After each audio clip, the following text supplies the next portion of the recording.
Bonjour à tous et à toutes. Nous nous retrouvons aujourd'hui pour un épisode inédit d'Enquête et réaction. Travailleurs oubliés, profession méconnue, nous allons nous intéresser aujourd'hui à la profession d'éducateur spécialisé, un métier qui est amené à disparaître aujourd'hui en année 2030. Nous retrouvons sur place notre reporter Priscilla qui a interrogé les Français sur cette profession. Priscilla, est-ce que vous m'entendez ?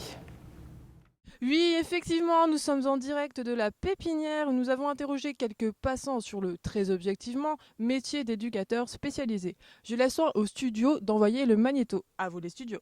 Selon vous, qu'est-ce qu'un éducateur spécialisé? Bonne question.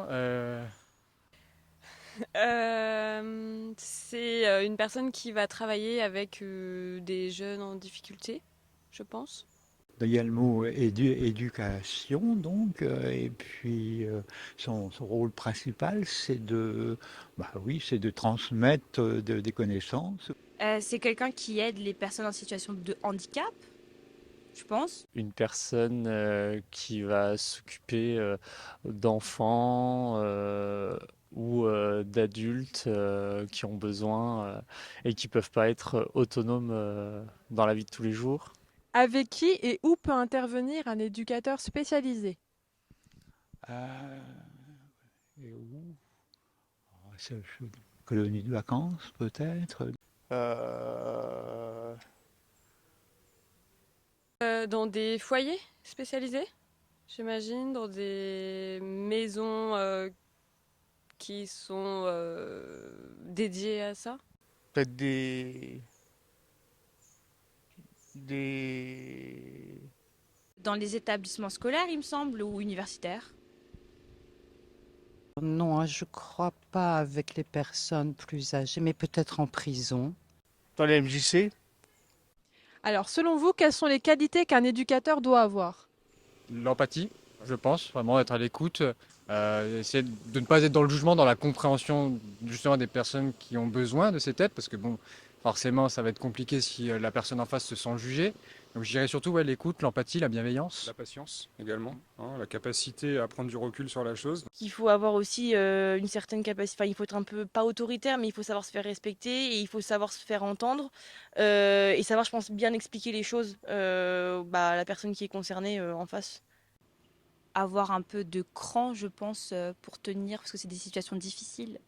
À votre avis, quel est le salaire d'un éducateur spécialisé? Oh, je dirais certainement pas trop, pas beaucoup, mais 1800 euros, 2000 euros. je pense que c'est tous les métiers médico-sociaux, on en a beaucoup entendu parler là, ces dernières années avec le Covid.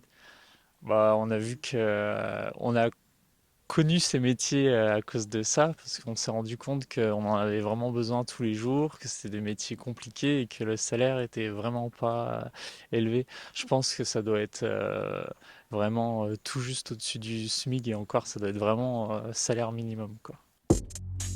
Au regard de ces témoignages et selon une étude de l'INSEE faite en 2029, 70% des Français ne connaissent pas cette profession. Alors comment expliquer cela? Nous retrouvons Cathy, une des rares éducatrices à exercer toujours sa profession. Après les différentes manifestations ces dernières années, pour les conditions de travail, le salaire, ils ont tout revu.